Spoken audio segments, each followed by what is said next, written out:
BBC-ലെ ചുണക്കുട്ടികളെ ചിലർ നമ്മോടൊപ്പം ഉണ്ട്. അതെ സൂപ്പർ സ്റ്റാർ പേര് എന്റെ ഷീത്ത്. സ്ഥലം പൊന്നാനി. പൊളിച്ച് മലപ്പുറം ജില്ലയ്ക്ക് ആദ്യമായിട്ടാണ് കഴിഞ്ഞ തവണ ഞങ്ങൾക്ക് കപ്പെടുത്തിട്ട് തരാതെ പോയ ഈ നെട്ടായത്തി അതേ ടീമിനെ ഞങ്ങൾ അതേപോലെ തന്നെ ഇഞ്ചോടി നേടി.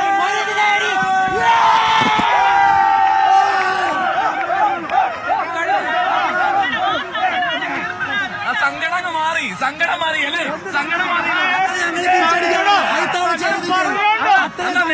BBC കാണിച്ചേ ഏതാണ് പൊസിഷൻ? ഇത് ഞങ്ങളുടെ പൊന്നാനിലെ ചുണക്കുട്ടിയാണ്.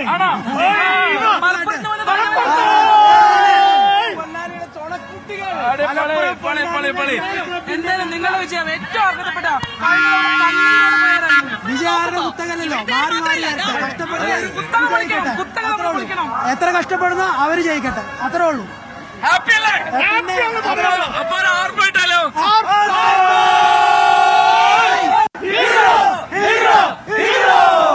BBC-ക്ക്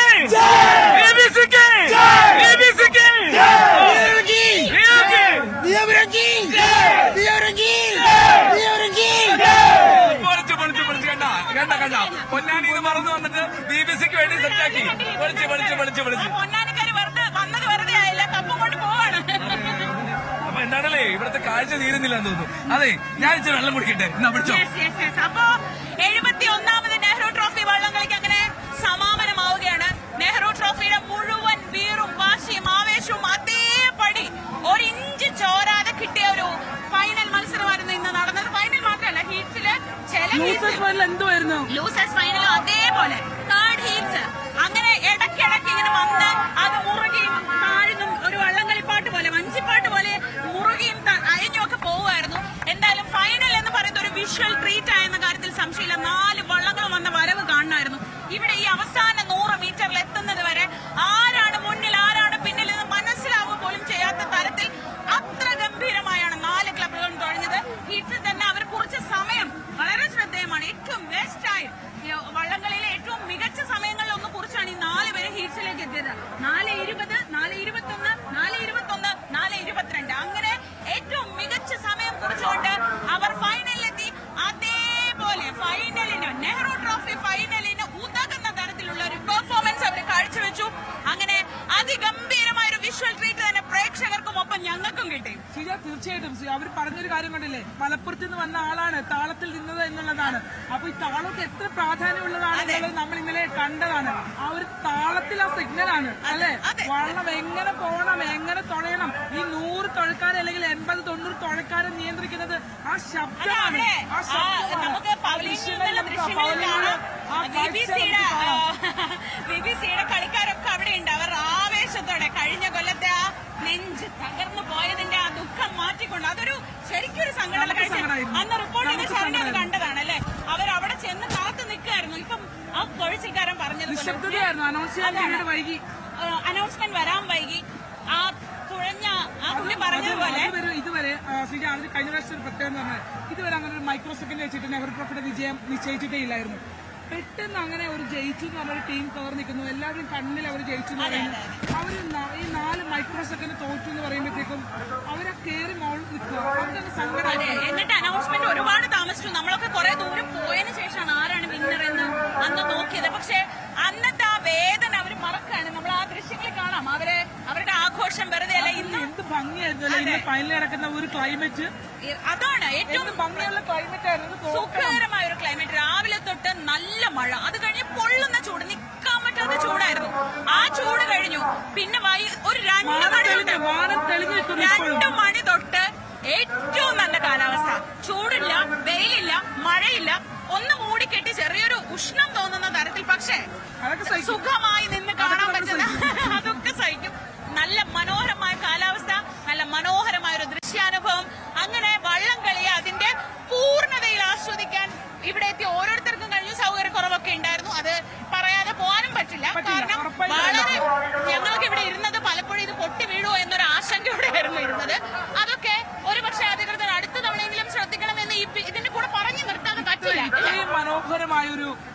മത്സരം അല്ലെ, ഇതുപോലൊരു മത്സരം ലോകത്തും മറ്റെവിടെയും സംഭാവന ചെയ്യാൻ കഴിയില്ല.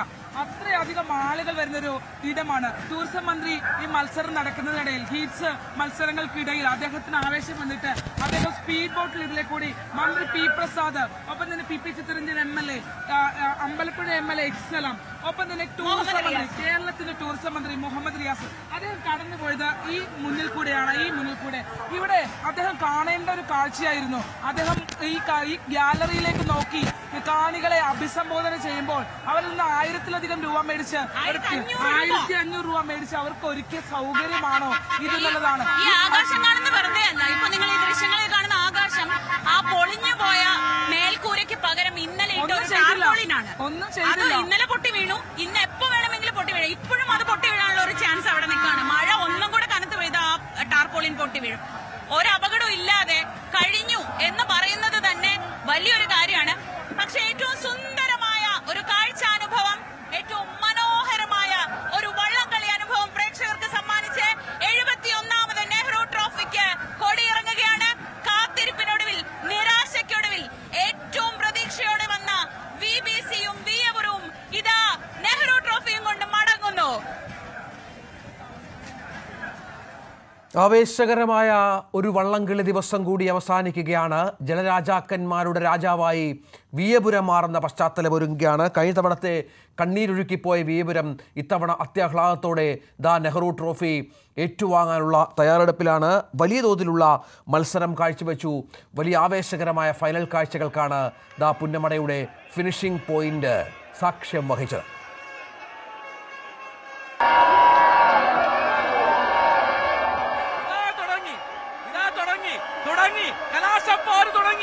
കലാശപ്പാറ് തുടങ്ങി. ഇതാ മുന്നേറുകയാണ്. ഒന്നൊന്നായി ചുണ്ടൻ വള്ളങ്ങൾ. ഒരേ ഒരു ലക്ഷ്യം, അത് നെഹ്റു ട്രോഫിയാണ്. നെഹ്റു ട്രോഫി തേടി 4 ചുണ്ടൻ വള്ളങ്ങൾ പോരടിക്കുന്നു. 4 ചുണ്ടൻ വള്ളങ്ങൾ ഇതാ മത്സരിക്കുന്നത് കാണുക. ഒന്നാം ട്രാക്കിൽ മേൽപ്പാടം വള്ളാത്തുരുത്തി ബോട്ട് ക്ലബിന്റെ മേൽപ്പാടം, 2ാം ട്രാക്കിൽ നീരണം ചുണ്ടൻ, 3ാം ട്രാക്കിൽ നടുഭാഗം ചുണ്ടൻ പുന്നമട ബോട്ട് ക്ലബിന്റെ നടുഭാഗം ചുണ്ടൻ, 4ാം ട്രാക്കിൽ Veeyapuram village boat club Kainakary Veeyapuram, 4ാം ട്രാക്കിൽ ഒപ്പത്തിനൊപ്പം ഇഞ്ചോടിഞ്ച് ഒരു വരിയായി നിരനിരയായി കഴിഞ്ഞ തവണത്തെ പോരാട്ടത്തെ ഓർമ്മിപ്പിക്കുന്ന വിധത്തിൽ വിട്ടുകൊടുക്കില്ല. മുന്നിൽ, ഞങ്ങൾക്ക് മുന്നിൽ നെഹ്റുവിന്റെ സ്വന്തപ്രതിഭയുണ്ട്. നെഹ്റു കയ്യൊപ്പിട്ട നെഹ്റു ട്രോഫിയുണ്ട്. അത് ലക്ഷ്യമിട്ട് ആ 4 ടീമുകൾ വരികയാണ്. ഈ നെട്ടായം തീരുമുറിയാണ്. കാണുക, തീ കണ്ടോ, തുണയെറിയുമ്പോൾ തീ കണ്ടോ, തീ തെറിക്കുന്നത് കണ്ടോ. അത് തെറിക്കുന്നത് ജലത്തുള്ളികളല്ല, വെള്ളത്തുള്ളികളല്ല. ആ ആവേശത്തിൽ നീന്തി മുന്നിലേക്ക് എത്തുന്ന ആരാധകരെ മാറി നിൽക്കുക. ജലരാജാവ് എഴുന്നള്ളത്തെ. ആരാണ് പുതിയ ജലരാജാവ്? കാത്തിരിക്കാം. 1ാം ട്രാക്കിൽ ആവേശത്തോടെ മേൽപ്പാടം, 2ാം ട്രാക്കിൽ നിരണം, 3ാം ട്രാക്കിൽ നടുഭാഗം.